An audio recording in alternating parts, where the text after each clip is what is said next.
भाजप पदाधिकाऱ्यांची एक बैठक झाली।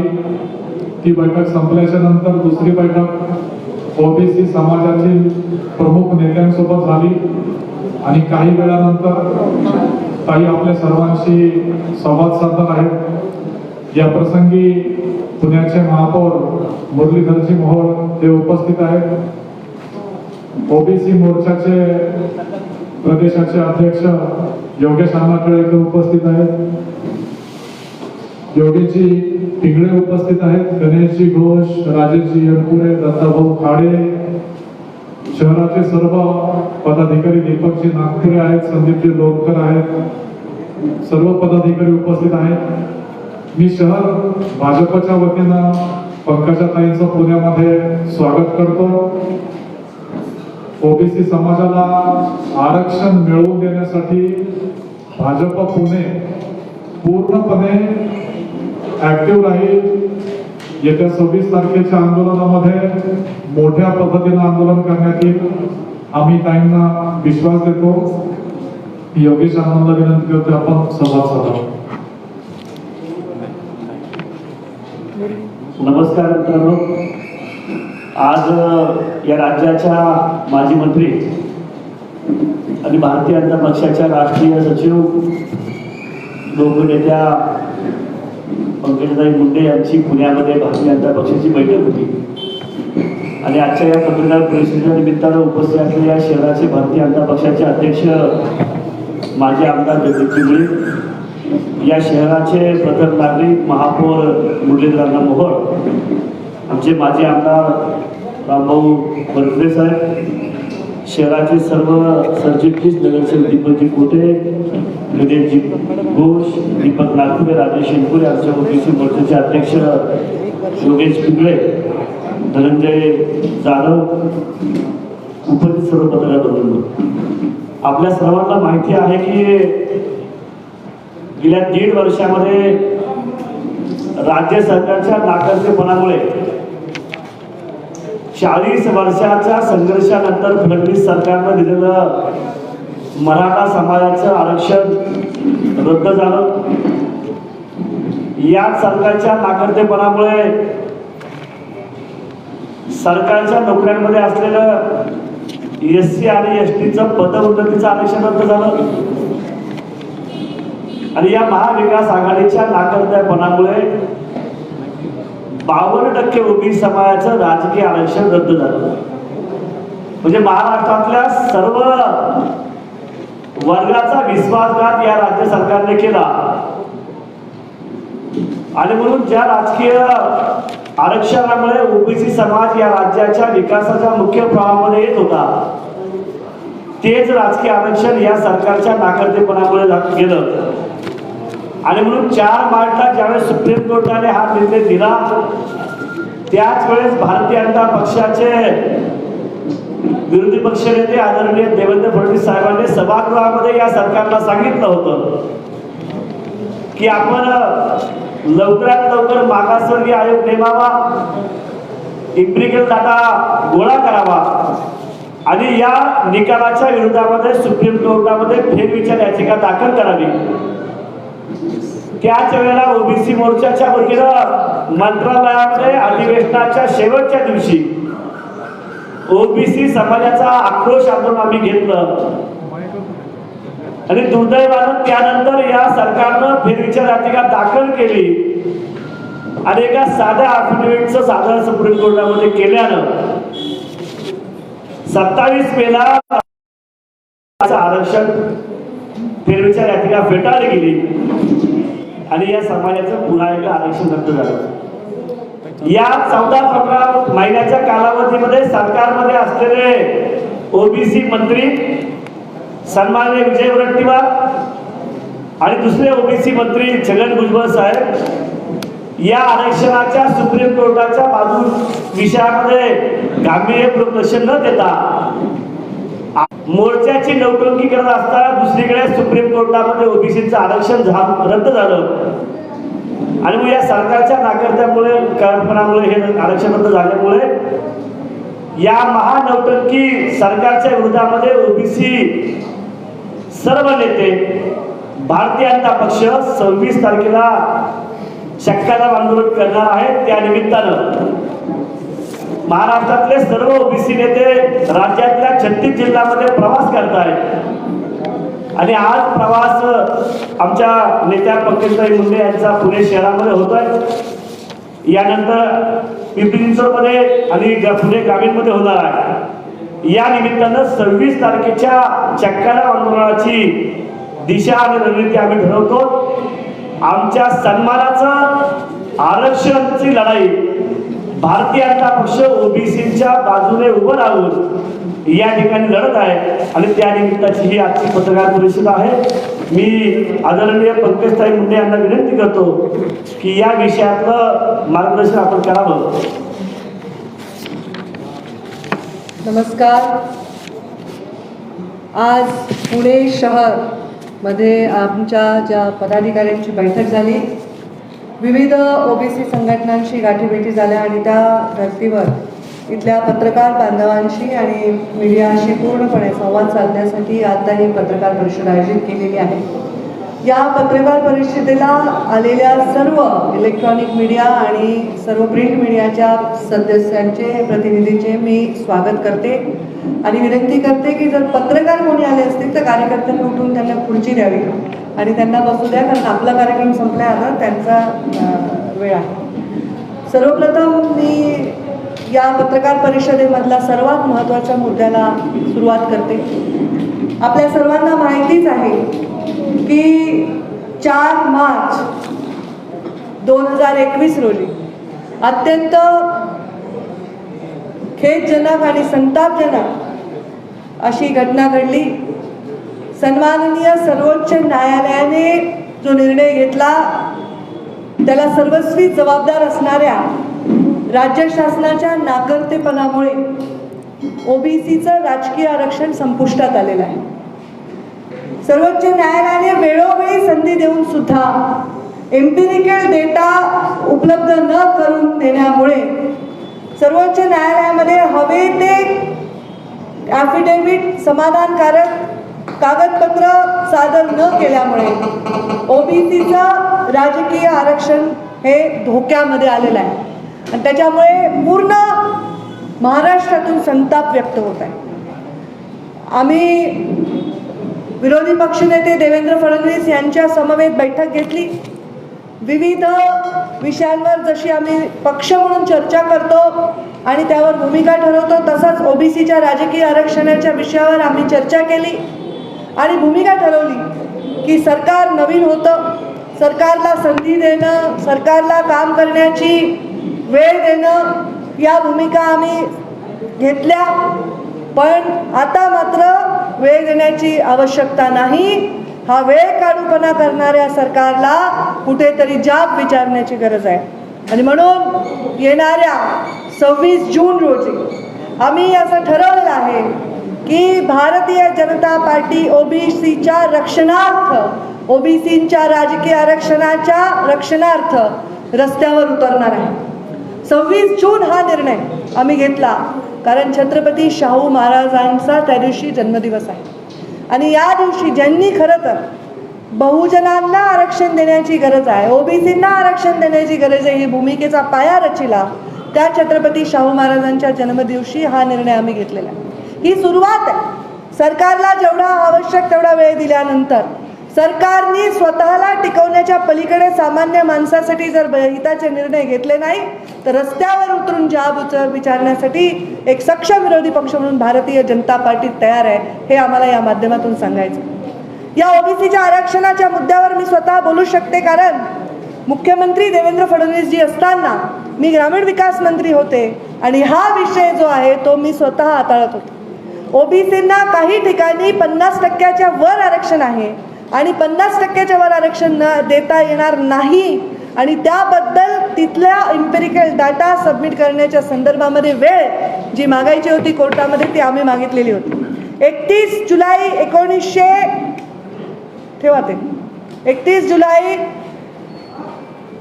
31 जुलै रोजी एक आम्ही अध्यादेश काढला 2019 रोजी. 31 जुलै 2019 रोजी आम्ही जो अध्यादेश काढला तो अध्यादेश या सरकारने लॅप्स करवला. त्या अध्यादेशाला लॅप्स केल्यानंतर कोर्टाला वेळोवेळी 15 महिने तारखा मागत गेले, पण इम्पेरिकल डाटा किंवा कोणताही असा स्ट्रॉंग डाटा हा कोर्टासमोर त्यांनी दिला नाही. आणि शेवटी 4 मार्चला कोर्टाने ताशेरे ओढून या आरक्षणाच्या बाबतीत निर्णय घेतला, जो सगळ्यांसाठी अत्यंत धक्काजनक होता. आता यावर सरकारने पुढे कारवाई करायची गरज आहे. आमची सरकारला मागणी आहे, विरोधी पक्षनेते सरकारला भेटले, आम्ही पत्रव्यवहार सरकारशी करतोय. आमची सरकारला मागणी आहे की याच्यामध्ये लवकर याचिका करून ॲफिडेव्हिट करून इम्पेरिकल डाटा एकाच वेळी राज्यामध्ये मागासवर्गीय आयोग मध्ये हा विषय घेऊन प्रत्येक जिल्ह्याला एकाच वेळी टास्क फोर्स तयार करून प्रत्येक जिल्ह्याचा डेटा टाईम बाउंड कार्यक्रम राबवून हा आपल्याला मिळवता येईल आणि तो कोर्टामध्ये देता येईल. त्याशिवाय निवडणुका आम्ही होऊ देणार नाही, ही आमची ठाम आणि अत्यंत खंबीर भूमिका आहे. आणि म्हणून येणाऱ्या 26 तारखेला आम्ही आंदोलन करणार आहोत. हे आंदोलन सगळ्या महाराष्ट्रभर होणार आहे, प्रत्येक तालुक्याच्या लेवलवर होणार आहे, त्याच्याही पेक्षा ग्रामीण भागामध्ये होणार आहे, शहरामध्ये होणार आहे.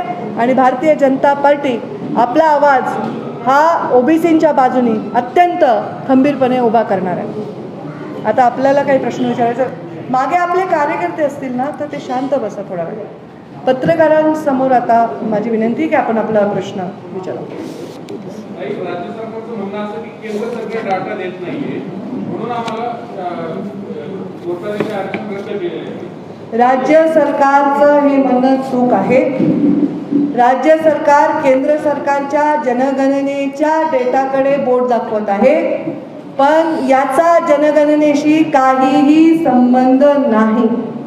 याला मी आपल्या समोर आता सांगते की जी कृष्णमूर्तींनी जो निर्णय घेतला त्या निर्णयामध्ये त्यांनी स्पष्ट सांगितलेलं आहे, इम्पेरिकल डाटाच्या आधारावर रिपोर्ट सबमिट करावा. इम्पेरिकल डाटाच्या आधारावर रिपोर्ट सबमिट करावा याच्यामध्ये स्पष्ट शब्दात जर आपल्या सर्वांना सांगायचं असेल तर परिच्छेद 48 मधील निष्कर्ष 3 पॅरा 48 कन्क्लुजन 3 मध्ये इम्पेरिकल डाटा हा शब्द वापरला आहे, जनगणना हा शब्द वापरलेला नाही. त्यामुळे केंद्र सरकारकडे राज्य सरकारने बोट दाखवणं 100% चुकीचं आहे. तो डाटा कसा मिळवणार? राज्य सरकारला पुन्हा सर्वेक्षण हा डाटा राज्य सरकारच मिळवू शकतं. राज्य सरकारनीच टास्क फोर्स निर्माण करायची आहे. मागासवर्गीय आयोगाच्या माध्यमातून हा डाटा प्रत्येक जिल्ह्याला टीम तयार करून मिळवायचा आहे. इकडे पत्रकार नाहीत का? मी इकडे बघते. सत्तेतले मंत्री आता आंदोलन करताय, सत्तेतले मंत्री म्हणजे ओबीसीचे मंत्री आंदोलन करतात, त्यांच्याकडे कसं बघतो? हे बघा, आता मी तुम्हाला सांगते की हा जो निर्णय होता तेव्हा मी मंत्री होते, देवेंद्रजी फडणवीस मुख्यमंत्री होते. आम्ही अध्यादेश काढला, आम्ही कोर्टामध्ये अनेक तारखांना आम्ही आमचे ॲफिडेव्हिट सादर केले. असं करत असताना आम्ही तेव्हा मोर्चाची आणि रस्त्यावर येण्याची भाषा केली नाही, कारण मंत्र्यांना निर्णय घेण्याचे अधिकार आहेत संविधानाने दिलेले. मंत्रिमंडळ अत्यंत सशक्त निर्णय घेऊ शकतं. विधानसभेच्या माध्यमातून हे निर्णय आपल्याला पारित करता येतात, कायदे करता येतात, अमेंडमेंट करता येतात. तेव्हा मंत्र्यांनी मोर्चे काढण्याची आवश्यकताच काय? मंत्र्यांना निर्णय घेण्याचा अधिकार असताना मोर्चे कशासाठी करतात हा प्रश्न माझ्यासारखा आपल्यालाही पडला पाहिजे. दोघांची आंदोलन विरोधी पक्ष बाजूला आणि केंद्र सरकारने हा आरक्षण जे रद्द केलं अशा आरोप वेळोवेळी केले जात आहेत. मात्र यामागे ओबीसी नेते जास्त बोलताना कोणी दिसत नाहीये.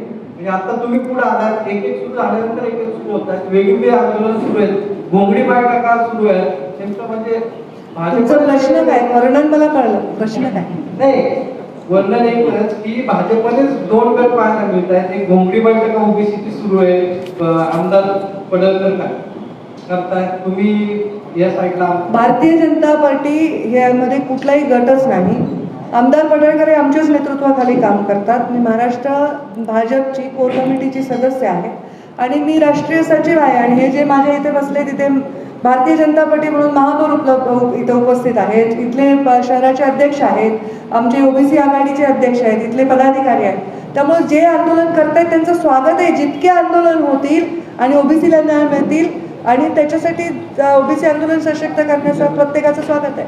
उभं करतायत ना. मला ज्यांच्याकडे माहिती आहे त्यांचाच प्रश्न ऐकू येतो.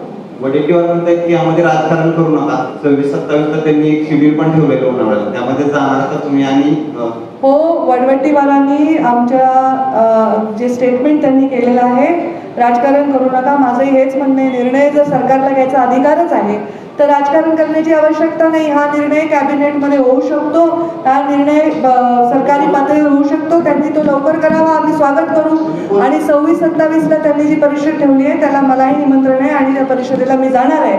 26ला माझा मोर्चा आहे, पण मी त्या नक्की परिषदेला जाईन, कारण ओबीसीसाठी कोणत्याही परिषदेला आणि कोणत्याही वंचितांच्या न्यायाच्या कार्यक्रमासाठी कोणत्याही फ्रंटवर मी जायला तयार आहे. आता सत्ताधारी आहेत ते म्हणतात की जेवढे आरक्षण, मराठा आरक्षण असेल, ओबीसी आरक्षण असेल किंवा जे पदोन्नती आरक्षण आहे, ते सगळं जाण्यास केंद्र सरकार जबाबदार आहे. कारण सुप्रीम कोर्टामध्ये त्यांचा अभ्यास अत्यंत कमी आहे. हे विषय राज्य सरकारचे आहेत. जेव्हा आपली घटना झालेली आहे तेव्हा सब्जेक्ट वाटले गेलेत, राज्याचे सब्जेक्ट आणि केंद्राचे सब्जेक्ट हे फार क्लिअरली वाटप झालेले आहेत. आणि मराठा आरक्षण हा विषय आपल्या राज्याचा विषय आहे. आणि आता ओबीसीचं राजकीय आरक्षण जे केलंय तोही आपल्या राज्याच्या भूमिका मांडण्याचा विषय आहे. आणि जर असं म्हणत असतील की हा केंद्राचा विषय आहे तर हे त्यांचा अभ्यासाचं कमी दिसते मला. नाही, त्यांचं राजकीय मत असू शकतं, पण स्वतः हरी नरकेचे आहेत अभ्यासक आहेत त्यांनी स्पष्टपणे सांगितलं की केंद्राने डाटा दिल्याशिवाय या आरक्षण परत मिळणार नाही. हे त्यांचं मत आहे. त्यांच्या मताचा आम्ही काही त्याला नापसंती व्यक्त करू शकत नाही. पण आमचा अभ्यास सांगतो केंद्राच्या जनगणनेच्या डाटाचा ह्याचा कुठलाही संबंध येत नाही. आणि स्वतः कृष्णमंत्री त्यांनी डिलिव्हर केलेला न्याय आहे त्याच्यामध्ये पण त्यांनी इम्पेरिकल डाटा हाच विषय सांगितलेला आहे. तुम्ही राज्यामध्ये बऱ्याच काळानंतर राष्ट्रीय राजकारणामध्ये गेल्यानंतर तुम्ही बऱ्याच काळानंतर सक्रिय झालेले दिसत आहे. तर ओबीसीचं जे आंदोलन सुरू आहे, विषय आरक्षण सुरू आहे, हे तुमच्यासाठी निमित्त ठरलेलं आहे का राज्यामध्ये पण एंट्री करण्याचं? नाही, मला काही राज्याचं कुठलं गेट बंद नाही. मी राज्यातच आहे आणि मी राज्यातच आहे.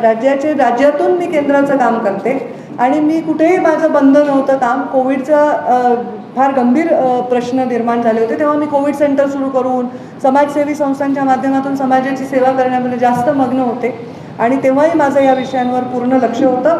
आणि आता मी जे काम करते तेच आधी करत होते आणि तेच भविष्यात करत राहणार आहे. त्यामुळे कुठली गेट बंद आणि एंट्री वगैरे काही नाही. एंट्री आधीच झालेली आहे आणि कायम राहणार आहे. नाही, ज्याची इच्छा असते त्याला काम करण्यापासून काहीच रोखू शकत नाही. हो, निवडणुका न होऊ देण्यासाठी आम्ही याचिका दाखल करणार आहेत की जोपर्यंत इम्पेरिकल डाटा सबमिट होत नाही, राज्य सरकार निर्णय घेत नाही, निवडणुका होऊ देऊ नये याच्यासाठी आम्ही याचिका दाखल करणार आहे. स्थानिक स्वराज्य आता मग तुमची इच्छा आहे की विधानसभा लोकसभेपर्यंत विषय लटकावा, आमची इच्छा आहे काही महिन्यात संपावा. दुसरा एक प्रश्न आहे. प्रताप सरनाईकांनी पत्र लिहिलंय उद्धव ठाकरेंना की आपण परत भाजप सोबत जावं, जेणेकरून जे काही चौकशी वगैरे सगळं सुरू आहे. मला या पत्राची माहिती नाही, पण असं पत्र लिहिलं असेल तर त्याचं स्वागत आहे. आणि तुम्ही पत्रकार दोघेच बोलताय, अजून काय पुढे बोला. असं होऊ नये की दुसरे रुसून आहे माझ्यावर. दुसऱ्यांना बोलू देत नाही ते. सांगा प्रश्न सांगा तुमचा. काँग्रेस राष्ट्रवादीचे जे नेते आहेत ते सेनेच्या लोकांचं काम करत नाहीये आणि आपण पुन्हा सेनेबरोबर भाजपबरोबर जावं असं त्यांच्या पत्राचा रोष होता. आता त्यांनी जी भूमिका मांडली आहे ती सर्वांसमोर आहे आणि जर असं असेल तर आपण या सरकारच्या आत्ताच्या परिस्थितीचे अंदाज आपणही बांधू शकता आणि जनताही बांधत आहे. आता दुसऱ्या पक्षांच्या भूमिका मी मांडणं माझं काम नाही. मी माझ्या पक्षाच्या भूमिका मांडू शकते.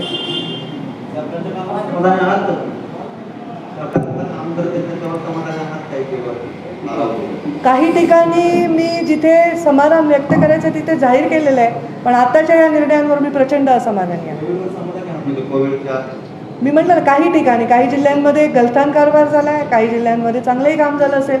कारण कोविड हा राज्यभर हाताळलेला विषय नाही आहे, जगभर हाताळलेला विषय. आणि त्याच्यामुळे आम्ही काही गोष्टींवर आवाज उठवला. रेमडेसिवीरचा काळा बाजार झाला, व्हेंटिलेटर नसल्यामुळे अनेक लोकांचा मृत्यू झाला. तर जिथे गलथान कारभार झाला तिथे आवाज उठवणं आमचं काम आहे. आणि चांगल्याला चांगलं म्हणणे एवढे ब्रॉड माइंडेड आमचे संस्कार आहेत. आम्हाला त्याच्याविषयी काही म्हणणं नाही. त्याच्यावर आपण वेगळी पत्रकार परिषद घेऊ, टाइमपास नको. आता लास्ट प्रश्न, इकडे कोणी आहे का? काही पुष्कळ माधवी ताईंना. पुष्कळ महामंडळाचं काय झालं या सरकारने पुन्हा काही निधी पण दिला. तुम्ही माहिती जास्त मिळाल्यावर मला सांगा. प्रताप सरनाईकांनी तुम्ही घेण्यासाठी मुख्यमंत्र्यांना पत्र लिहिलं पण हातात तयार आहे का तुमची पत्र घेण्यासाठी? भारतीय जनता पार्टी आता 26 जूनच्या आंदोलनासाठी तयार आहे. केंद्र सरकार आणि राज्य सरकार यांच्यामध्ये समन्वय साधण्यासाठी एक धागा म्हणून तुम्ही काम करणार का की यंत्रणांना काही डेटा राज्याला पाहिजे आणि तो जर का मागत असतील तर त्याच्यासाठी त्याची आवश्यकताच नाही.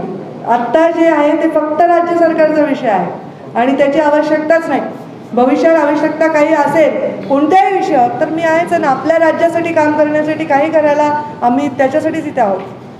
आता तुम्ही सांगितलं भविष्यात गरज पण आता सर्वसामान्यांना पेट्रोलचा दराला खूप डोकेदुखी झाली पेट्रोल. याच्यावर चर्चा करेन नक्की मी भविष्यामध्ये. धन्यवाद.